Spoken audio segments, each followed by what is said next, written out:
Welcome back to the Savvy Investor Radio Show and podcast with the team at Prostatis Financial. Ryan Herbert today is discussing some of the issues of retirement. And when we talk about retirement, certainly we're going to talk about what might be your biggest retirement asset. That is your 401k. A lot of people, that's where we were told to put the money.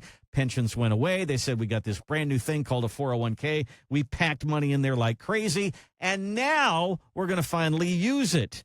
So December is a time where people in retirement sometimes have to use that money because they get to the age of 73 and they hit this thing called an RMD, a required minimum distribution. And Uncle Sam says, okay, I want to get paid, so now you have to take this much of your money and pay the taxes on it. We say here at Prostatis all the time, that's Uncle Sam's plan. Have your plan. But how many people actually do it exactly the way Uncle Sam says?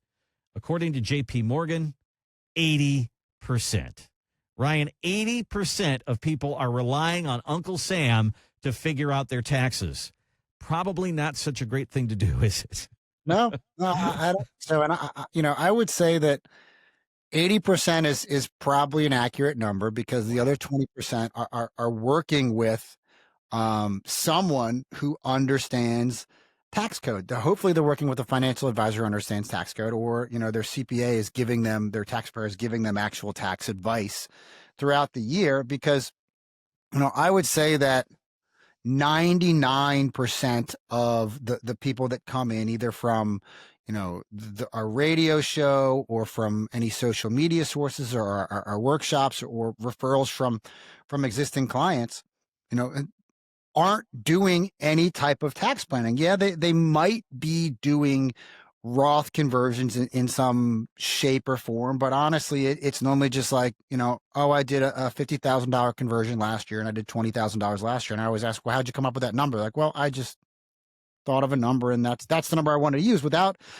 really having a plan. And that's the most important thing is, making sure your plan accounts for taxes, because most people that just follow Uncle Sam's plan, you're giving the government 20 to 30, sometimes even 40% of your money right off the top to the government. And especially if you wait until age 73, that RMD age, and that's the number it is right now. In 2033, it goes up to 75. And, who knows what they're going to do when it comes to RMDs in the future, because they've changed these laws, I don't know, 3 times in the past 10 years, not even 10 years. Yeah. In the past 6-7 years, they've changed these laws.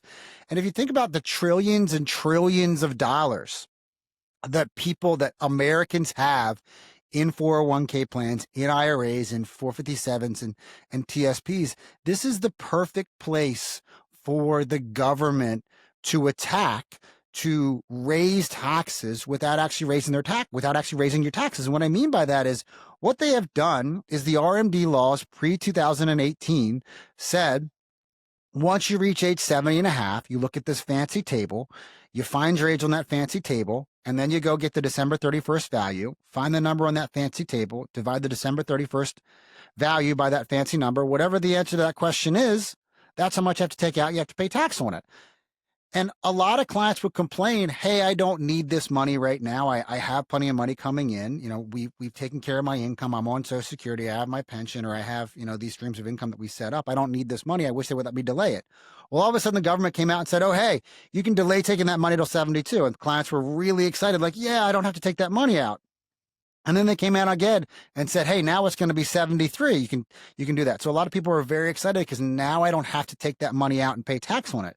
But if you think really about what they have done, is they've said, leave your money in those accounts, leave it in the market, let it continue to grow, hopefully. So that way it's a larger number at the end of the year. And now the factor, because you're older, you're 72, you're 73, and soon to be 75, the factor of which you have to take it out is different. So now you're taking out a larger portion of an even larger number, which then translates to more taxes, which the government has raised taxes without actually raising taxes. And it's the perfect thing for them to do, the perfect way for them to truly try to balance out some of the deficit that we have. You know, we just had the government shut down for 40 something days because they couldn't agree on spending. Well, here's a perfect place for them to target.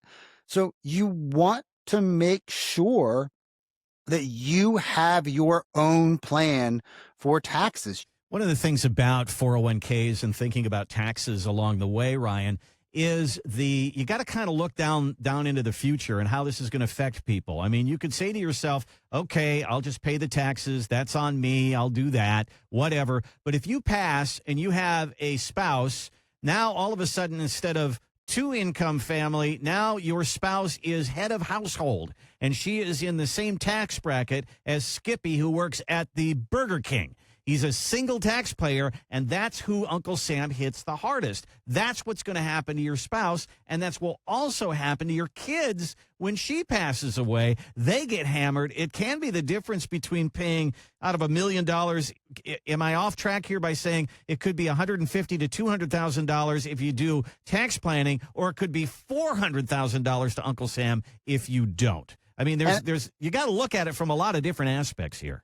I mean, the biggest unknown to all of it is tax rates. What is going to happen to tax rates? You know, I think that pretty much everybody out there can agree that taxes have to go up in the future. All we have done since Bush II is lower taxes. No one has raised taxes. Yes, Obama raised the tax on the very upper bracket, but all we have done is all we have done is lower taxes and increase our spending.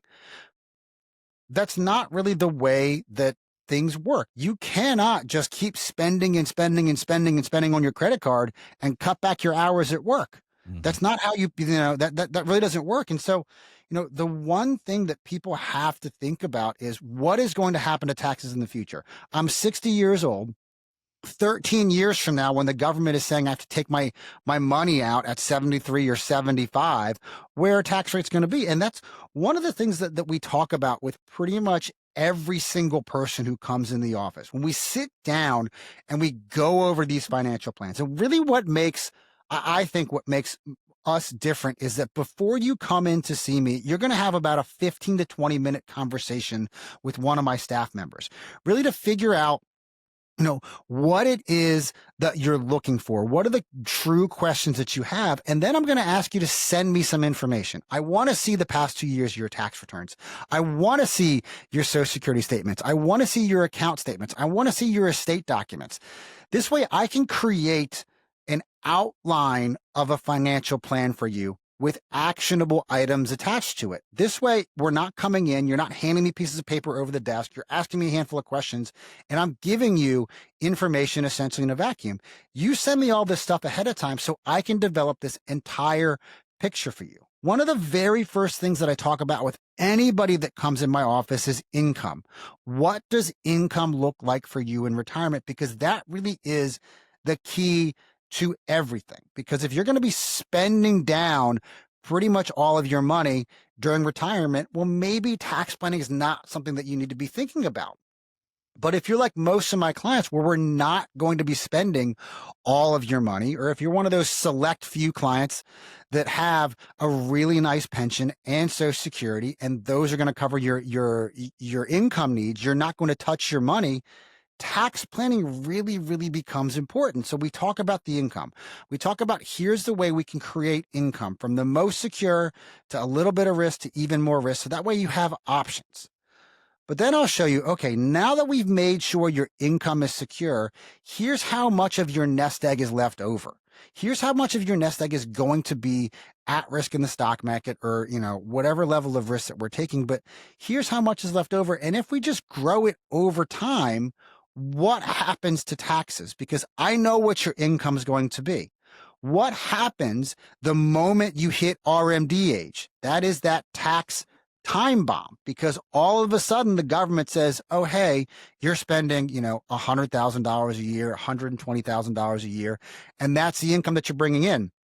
But because you didn't plan properly, now you have to take out another $50,000, $60,000, $70,000, $100,000 out of your retirement and pay tax onto it and drop it onto your income because of those RMDs. what happens to your taxes over those years. And I'll show you those numbers. Here's how much money you're going to pay in taxes if we have zero tax increases over the next 20, 30, 40 years, however long it is, because I kill everyone off at 95. And I joke around that if you're not dead by then, one of my assistants will come over and push you down the stairs. It's a joke.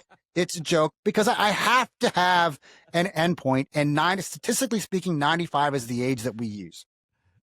But then I'll show you, if we do tax planning, proper tax planning, where we're looking at the various sources of income that you have, we're looking at the various sources of investments that you have. Do you have any money in Roth accounts? Do you have any money in non-IRA accounts? How much do you have in IRAs or 401ks or TSPs?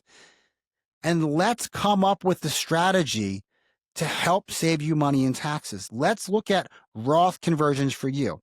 How much money can we convert every single year without drastically altering your taxes by pushing you into I have a tax bracket? How quickly can I get it done? Because we don't know how long these tax codes are going to last, at least until the next administration, maybe longer than that. But let's look at doing Roth conversions. Can we get this money converted by the time we reach RMD age? And if we can do that, the amount of savings that we see is drastic. I would say on average, we are probably saving somewhere between $500,000 to $800,000 in taxes over your lifetime just by having a tax plan. It is that crucial and it is that important of a thing. Why wouldn't you want to leave behind $500,000 or $800,000 more to your kids, to your heirs? Why wouldn't you want to save that money and not give it to the government? Obviously, they're not really good stewards of my money because they keep shutting the government down every 2 years or whatever it happens to be. You want to make sure you have a tax plan in place. Everything you're doing in your financial life has a tax consequence. You're trying to plan for retirement to make sure that you don't outlive your money. Have a plan for taxes so that the government doesn't eat away at your retirement. Go to the website, thesavvyinvestorradio.com. Right at the top of the page is a button that says schedule my call. That's thesavvyinvestorradio.com.